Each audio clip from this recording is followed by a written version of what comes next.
This video covers accounting for restructuring activities. And I'll teach you the accounting rule. I'll show you an example of restructuring done at GoPro, a public company. And I'll also show you one piece of academic research on restructuring that I find interesting. But first, believe it or not, what I'm going to do is read from the textbook to help you understand what restructuring activities are and why they give rise to costs. So I'm starting on page 622. It's not uncommon for a company to face corporate challenges that are so great that the only way forward is to alter the organizational, operational, and financial structures. Such corporate restructurings are designed to turn a company around and are frequently initiated in response to poor performance, mounting debt, and shareholder pressure. A restructuring can involve eliminating business segments, selling major assets, downsizing the workforce, and reconfiguring debt. Ultimately, the goal of a restructuring is to positively impact a company's long-term financial performance. But in the short term, restructurings usually have a large negative impact on the company's financial statements, the income statement specifically. So let me just tell you the rule for restructuring costs. When a management decides that they're going to restructure, lay people off, sell assets, terminate contracts, they need to make a plan and they need to price the plan. So what's this plan going to cost us? Then they present the plan to the board of directors, and the board of directors approves the restructuring plan. They say, go ahead and do it. Well, as soon as the board approves the restructuring plan, the company records an expense right away for the expected costs of the restructuring. So they'll debit an expense account and credit a restructuring liability. And that is recorded right away. Investors need to know right away what is the cost of this restructuring activities, and it all comes onto the income statement right at the inception of the restructuring plan. Now, as they pay off the liabilities, they're crediting cash and debiting the liability, paying it off. There can also be subsequent adjustments to the liability because the plan that they priced originally could be wrong. I mean, they might need to change the amount of the liability if certain restructuring activities cost more or less than what they expected. And that's basically how a company accounts for restructuring activities. So now let's go through GoPro's restructuring disclosures, and we'll talk about their journal entries and how they accounted for them. So I'm going to just get out of the way a little bit here. So let me read this to you. Fourth quarter 2016 restructuring at GoPro. So GoPro had a bit of a bad year in 2016, and they were they had some problems. And so they decided to restructure. And here's what they said. On November 29th, 2016, the company approved, and when they say the company, the board of directors approved a restructuring plan to reduce future operating expenses. So they're going to trim the business, and the operating expenses in the future are going to be lower. That's the plan. The restructuring provided for a reduction of the company's global workforce of approximately 15%. So ouch, that 15% is layoffs of 15% of their workforce. So unfortunately, quite a lot of GoPro employees were laid off in this restructuring. It also had to do with the closure of the company's entertainment group to concentrate on its core business.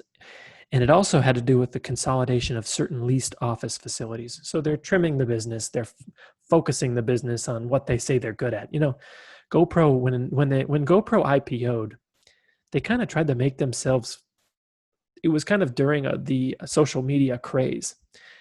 And social media companies had very high valuations. Like social media companies with low amounts of revenue could achieve high valuations in the stock market. And I think what GoPro did is they kind of got caught up in that whole social media idea. And they initially tried to brand themselves as a social media company. Like, you're going to take GoPro video, but you're going to share it on the GoPro website and stuff like that. And I don't think it really went over all that well. I don't think they went over all that well as a social media company. So here they are restructuring the entertainment group to focus on the core business. What is the core business of a GoPro? Well, they make cameras that you take with you when you go snowboarding or whatever. So that's what they're good at, and they're going to focus on that. But it involves laying people off, selling some assets, and consolidating some office space. Okay. So here it says, the following table is a summary of the company's restructuring activities during 2017 and related liabilities recorded in accrued liabilities on the consolidated balance sheet. And they break it out: severance activities, so laying people off, and then other activities. And then they have a total column here.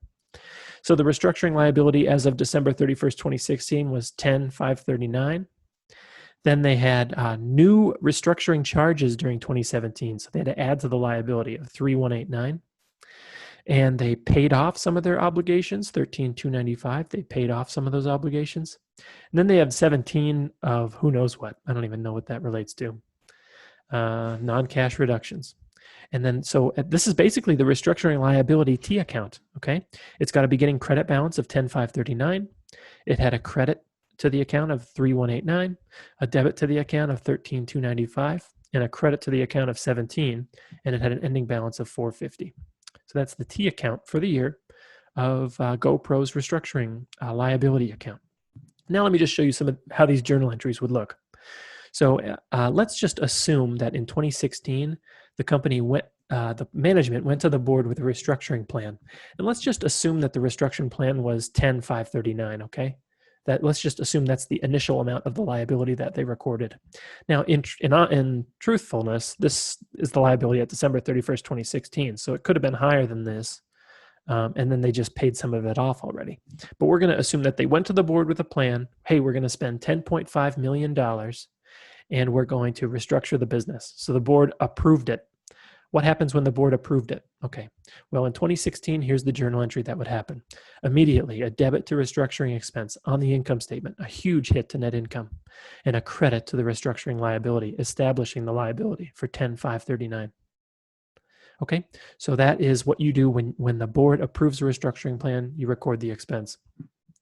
Next, we're in 2017. And in 2017, the company is actually thinking that they're going to need to incur more restructuring charges.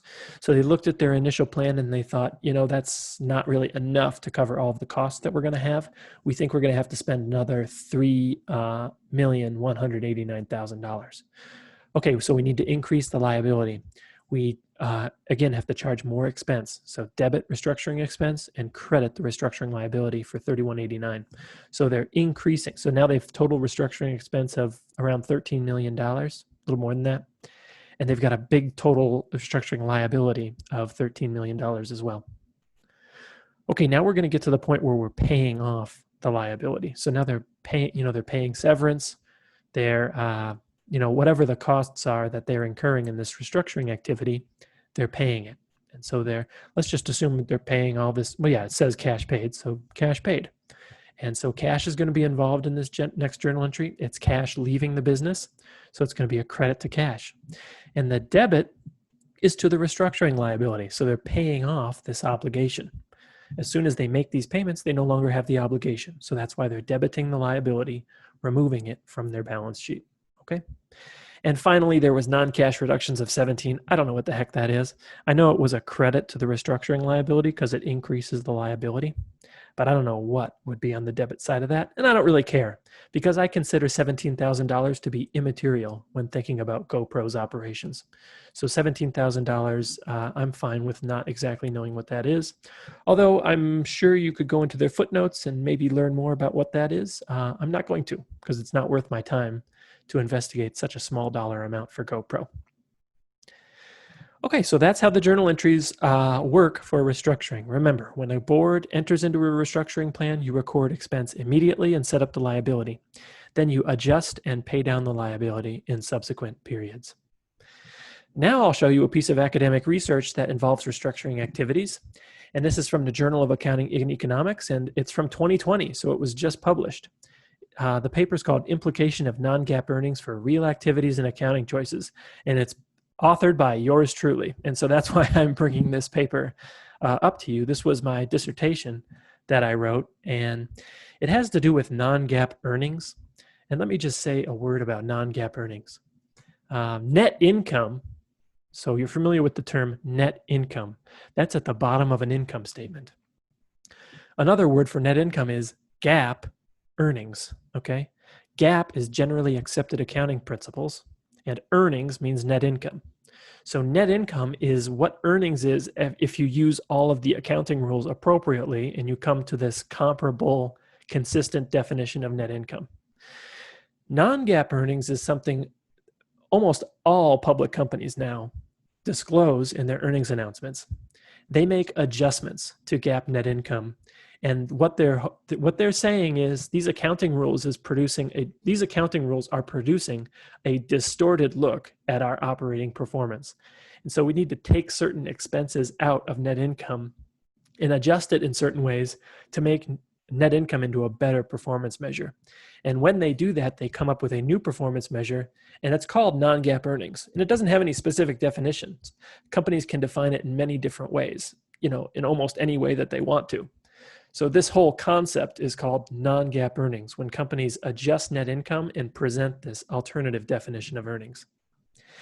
And what my dissertation was on was, when you report a non-GAAP earnings metric, how does that affect your behavior? So I know when I was an undergrad at the University of Colorado, so I went to the Lead School of Business as an undergrad and master's student, when we were going out to get jobs, and I was trying to get a job at a public accounting firm, on my resume, I had my GPA for the University of Colorado, and that was on my transcript, my total university GPA.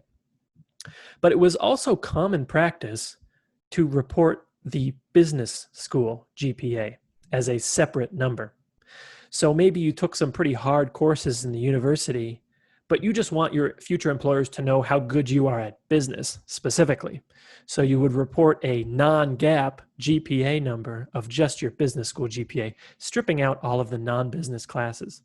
Like I took a lot of physics and astronomy classes in undergrad. And most people, most of the time you'll get worse grade in physics class than you would in a business class. And so if you strip those courses out of your GPA, you can present a higher GPA. And this is a non-GAAP metric. This is similar to a non-GAAP metric, where the GAAP metric is just the university transcript GPA, right? That's official. But the non-GAAP metric is adjusting it, taking out my non-business classes and presenting my business-only GPA. Okay, so why am I talking about this? Well, what effect does that have on my behavior? In my non-business classes, am I expecting to work as hard in those classes? Probably not. If I think employers are going to be evaluating me on my business school GPA, I have less of an incentive to work hard in my non-business school classes. So that's the effect that presenting a different performance measure might have on my actual behavior. And then the other thing I argued is that you might also be less likely to cheat in your non-business school classes.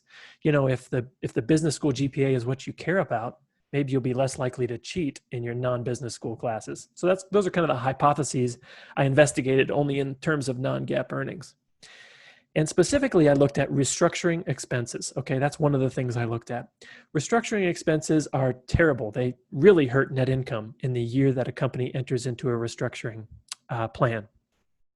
And so my hypothesis was companies don't really want to do it because they don't really want to take this huge hit to net income in the year that the restructuring plan is adopted. Okay, so that huge expense is making companies not want to do restructurings.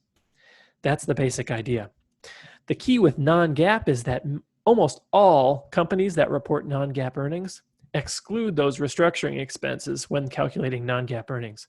In other words, they present net income on their GAAP income statement, but the non-GAAP earnings that they're really trying to show investors excludes those restructuring costs. Okay, so they don't really, and my hypothesis is, well, if they do that, then they probably are more willing to engage in restructuring activities because they don't care that restructuring expenses have a huge effect on GAAP net income because it doesn't really affect their non-GAAP earnings. They're fine with it. Okay, so that was my basic hypothesis. And so let me just show you one plot from the paper. And that centers around a rule change. So there was a rule change in 2009 called SPAS 141R. And this affected how you recognize restructuring expenses when you do an acquisition. So when a company acquires another company, typically they'll restructure that other company when they acquire it. And so the rule change involved how to expense those costs. And so prior to 2009, when a company acquired another company and then engaged in restructuring activities, those restructuring costs didn't have to be expensed. So it was a little bit different treatment. If you incurred restructuring costs in a business acquisition, you could capitalize those restructuring costs into the purchase price of the business. Okay. So when I say capitalize, I mean it goes on your balance sheet. You debit an asset account. You do not debit an expense account like restructuring expense. So before 2009, when you were doing an acquisition, those restructuring expenses could stay off your income statement. Okay. So nobody really cared about the restructuring affecting net income before 2009 because it didn't affect net income before 2009. After 2009, the FASB changed their mind and they said, well, just because it's an acquisition doesn't mean you should treat restructuring costs any differently. So now going forward, when you incur restructuring costs in an acquisition, those have to be expensed just like all the other restructuring costs. So after 2009, if you do an acquisition and you do restructuring costs, well, now it is going to affect your net income. And so now companies are not, again, they're not going to want to do these restructuring activities. So that's why I investigated. And the black line represents, so what is this plot showing you? The y-axis here is the percent of acquisitions that involve layoffs. So I got a sample of acquisitions, and then I have a data set of whether a layoff occurred at that company. And so before 2009, and let's just average here, 35% of acquisitions involved some sort of a layoff at the acquiring company, okay? So 35% of the time when a company acquires another company, they'll do a layoff, and that's before 2009. After 2009, you can see the percentage of acquisitions involving layoffs declined dramatically. And you might attribute that to the financial crisis, maybe. But the amount of layoffs declined dramatically. What is one reason for that decline? Well, now when you do a layoff after an acquisition, you have to charge that expense to net income. And so companies, when they do acquisitions, they're less likely to do restructuring activities after 2009 because they don't want those expenses hitting net income. What I did is I tested for a difference between non-GAAP and GAAP reporting firms. So the red line is firms that just report GAAP net income. They don't report any non-GAAP earnings. The black line are firms that report non-GAAP earnings. And the effect I calculated, there's a difference here, where the effect of this rule change was stronger on the companies that report GAAP earnings than it was on the companies that report GAAP and non-GAAP earnings. So the companies that report non-GAAP, in simple terms, the companies that reported non-GAAP earnings were less concerned about this rule change because the primary performance measure that they were focused on was non-GAAP earnings, and that excluded restructuring costs, whether it was before or after the rule change. They don't care about restructuring costs. Whereas these red companies just report GAAP net income. They don't report any GAAP earnings. So when this rule change happened, it really affected their primary performance measure, which was GAAP earnings. Okay, that was long-winded, but I'm always happy to be able to have a topic which I've actually done some research on. It kind of combines the two things that I do in this job. So that's all I wanted to go through with you. The first part was how to account for restructuring costs. And the second part was just one piece of academic research on restructuring costs and how they affect firm behavior.